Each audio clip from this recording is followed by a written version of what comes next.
Good morning, everyone. Finally Friday, and I am so excited. I can tell you were like, I'm like, all Rebecca Black right now, aren't you? It's, you know, in some ways I feel like the week went really fast, but I'm just really excited for the weekend. What's scary is that next week's the last week of August. Oh, how'd that happen? Suddenly my excitement kind of, you're right, yes. I kept, because next week is my 15th wedding anniversary. It's August. Is it really? August 30th. So congratulations. That's next Thursday. So that is the you trying to drop some hints right now August. So I mean, you should probably home. order flowers now just to make sure they get here on time. I'm just saying. No, I'm just kidding. But not really kidding. Anyway, no, you're right. Man, one more week of August. I loved your face right there. Can you do a rendition of what you say today? Your ugly cry face? Because you almost went there today. You're like, ooh. I know. There's a difference. There's a nice cry face. The ladies at home know this. And then there's so I don't know. What is it? The difference? Yeah, what's the well, nice? You can kind of, you know, when you're just kind of tearing up and you're crying, and then when you're like, you know, you like your whole face crunches up, and then sometimes you snort and you can't breathe. That's the ugly cry. There's a difference. There is a difference. And I feel like kids practice that when they're like can't breathe, and then when they grow up, then it turns into ugly face. Skill. Ugly face cry. It's a real thing, for sure. It is. So I know a lot of moms and dads were. You didn't cry, but it was an emotional day when we went back to school, first day of school in Fargo. I wanted to share, we in West Fargo simply had back to school night. So I got to bring the girls and drop off all of their school supplies, and back to school night is so exciting. Bailey could not wait to dig into her goldfish. It's kind of covered up there, but it was like, you are officially a first grader, and look at her. This is the first time she's had a locker, because she's going to be at the same elementary as her 5th grade sister, who Marley's like, don't take a picture of your right for my class. She's like, that's childish. You know, she's already so cool. She didn't even really smile in the back to school picture, and look how excited Bailey is. So it was a super exciting night. Got to unpack all of our stuff, but we don't have homework yet. Did Isabella come back with homework yesterday? No, and as a matter of fact, Isabella apparently ran out of school to Ozzy and was like, I wish it was tomorrow. Like, this was so great, and like, had so much fun being back at school. So we'll see how it goes today, but that was a good sign. Very good sign. But I think that's how elementary school is. We remember school in high school when you had homework and tests and pop quizzes, but elementary school, my kids love it. Does Marley know a bunch of girls in her, like, bunch of kids in her class? Oh, that's good. So she's going to be cozy and nice. Yeah, I mean, it's a split, and I even took a picture of like the class list, because I don't know, there's a couple of classes in her 5th grade, but she knows quite a few girls in her class, and yeah, so I think it's going to be a good school year for her. And actually, this is the first time Marley will be, or Bailey was in a kindergarten center last year, so now she's in the elementary school.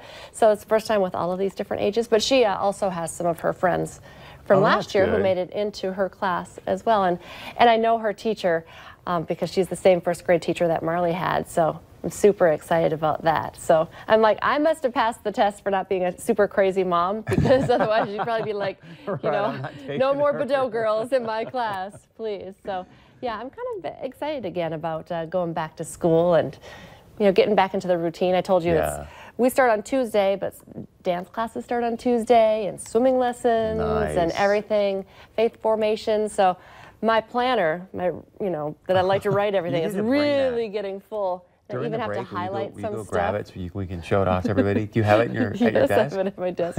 It's actually, it's not very cool. It's got so many papers jammed in it. It's so, I'm going to lose a lot of cool on the points. Cover, right? Well, it is pink. There's no kitties on it. That might make it a little bit better. So for Bailey, is this going to be her like first full day of class? Was kindergarten for like a half day? No, kindergarten was full day too. Okay. I mean, and I would imagine this is the same for Isabella, but it's full day, but they get done at like 2:40. Yeah, right. You know, I mean, so. Who started that idea? I don't know. And they start, I know I didn't start this early, but classes start at, well, last year, Bailey started class at 7:50, I believe. Oh, really? I mean, yeah. And class started at 8. Kindergarten class must have been rough. Right. I mean, because they're tired, you know, all those little kids. And then after, I think that's why they're so tired afterwards. I felt like it was just like 8:30 to 3:30 when I went to school. But maybe that sounds about right, yeah. Right? You get to sleep a little bit more, but, you know, parents have to get to work. That's true. And lucky for me, I get done, I go to work really early. I was thinking, you know, our schedule differences, I get in about 4 hours. I've been in this beautiful building for 4 hours before, but I do get to leave early, so I'm always there when the girls get done with school too. So yeah. What time do you bounce at? Like probably. Well, between 11 and 12 usually. Whatever. It's like 10:01 and like. Well, if the show got done if it got done at 9:58, I would be out of here at 9:58. I wish, not necessarily the case. It depends, but. Yeah, so if school gets done at 2:30, I'm there. Yeah, I'm ready. I try to get a nap in before the kids, yeah. They used to want to nap with me now. They're too old for naps. And I say, someday, you're going to want to take a nap with me.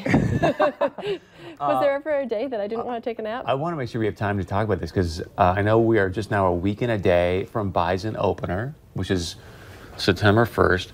But the thing that you and I talked a lot about was like obviously how great Carson Wentz year was last year, and you know he was going towards an MVP, and then they obviously went on to win the Super Bowl, and everyone's sort of like, oh, this is going to be sort of easy to render this a second time, right? Well, last night the Eagles played the the Cleveland Browns, which they were 0-16 last year. They were terrible. And the Eagles lost. Now, I know it's preseason, so you can't predict anything from this. But Nick Foles, played a half. He won the Super Bowl MVP. Right. And they lost 5-0. But wasn't he like that? He was like either really great or really bad. And didn't I think that I heard he had a couple of interceptions yesterday. Wow. The score was like 5-0, right? It was I remember because the score was very weird too when I looked it up. I didn't watch the game. And no Carson Wentz. Right, and that's where now can Carson, and he's not even slated as for week 1 right now because he's still working on his knee. He hasn't done any full contact. So Beth Hool did a great job last night and had a soundbite from him where you can tell he's a little bit frustrated.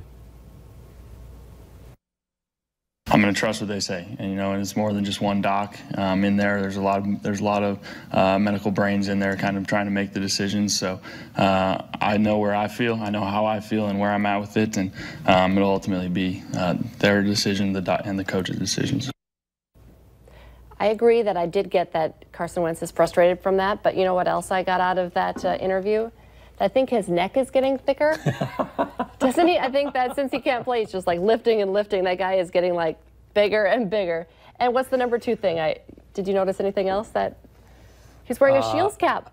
Oh, is that what it was? I was wondering. Yeah. Can you go back? I didn't notice that. Just to throw that up, I was like, Are my eyes getting I know. that bad, I heard right away that he was like when he was signing deals and stuff. He told his agent like Shields, I'm going to be signing with Shields. Like I know they were thinking much bigger, but like Shields has a Ferris wheel in it, But Bismarck and Fargo, they both have shields. So anyway, I like that. I love when I see him wearing his Bison stuff. And in that interview earlier this week, he was wearing a Shields cap. I did. It was a great trucker hat, but I didn't even see the Shields part of it. I guess I was too focused on the trucker part of it. But I love that he's sitting there talking about playing. He's talking about it, right. And wow. I was like, wow. He's got a really buff neck.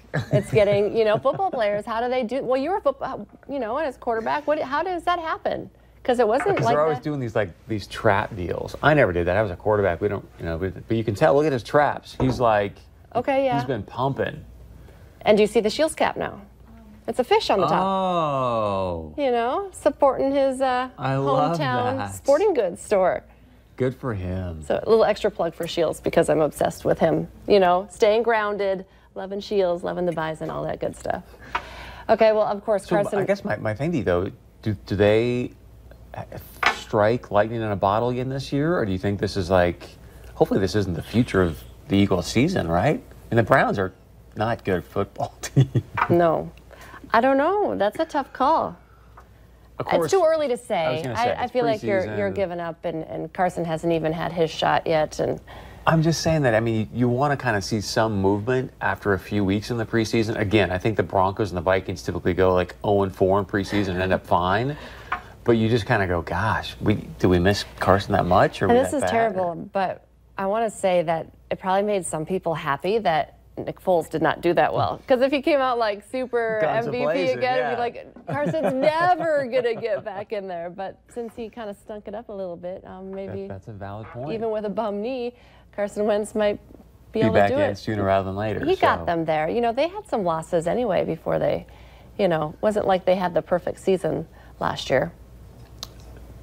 You might need to talk to Carson about that one. He thought it was pretty perfect leading up to. Until he got hurt. I think what were they, 8-10-1 or something? They were in fuego. I'll call him. I'll let him know. I was going to say. Well, and I'm going to start with the fact that you were very concerned that they're not going to win the Super Bowl again this year. So I just know how tough, I don't know personally, but you know how tough it is to do that. And then to see 5-0 against the Browns is like. And 5-0. What a weird score, too. 5-0. I've never heard of a.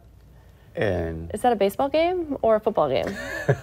I thought you were going to break it all down for us, but like how they got the safety. And so that's why it's going to be fun to watch the Bison. The Bison are going to be winning. And it'd be all Easton stick. Yeah. You know, so I'm very excited. So there's a lot of pressure on those guys, too, actually. And they're just college kids, you know, but, oh, yeah, I mean. They're good. Trust me.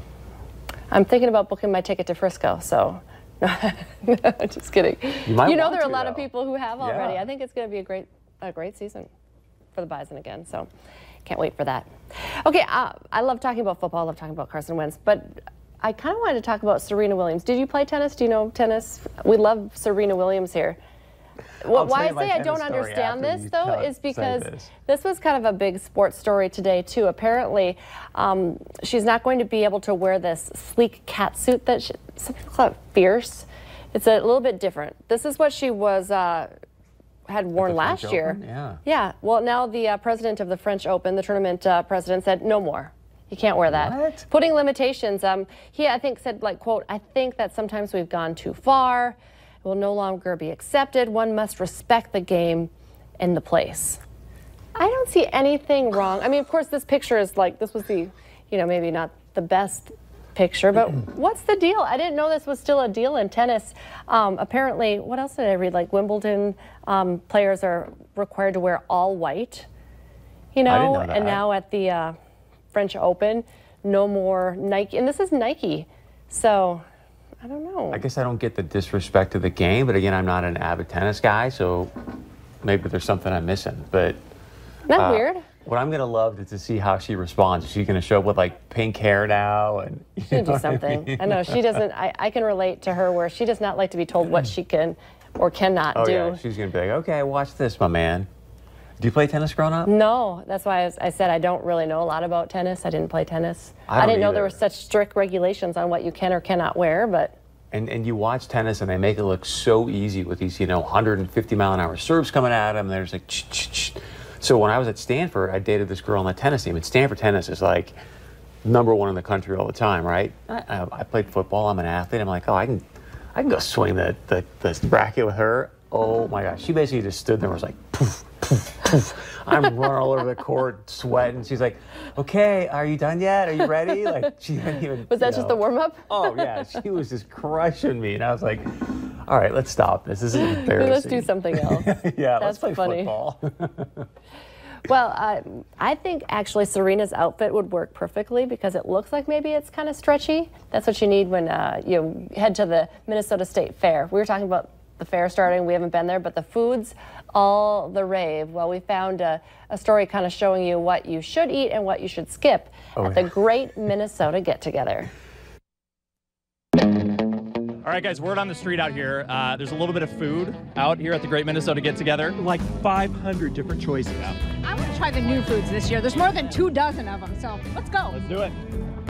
All right, we're at the Blue Barn now. We have Stephanie Schimpf with us. What's new this year for you guys? We do a little nod to our Scandinavian heritage with Swedish meatball smorgas. Delicious. Well, and this is Cinna sugar butter. Cinna sugar butter. Just rolls off the tongue. All right, lips to the hips. Let's do it. Butter, cinnamon sugar. I'm on board. Blue Moon Diner, new smoked espresso ice cream. Looks pretty good. Delicious. It tastes like espresso.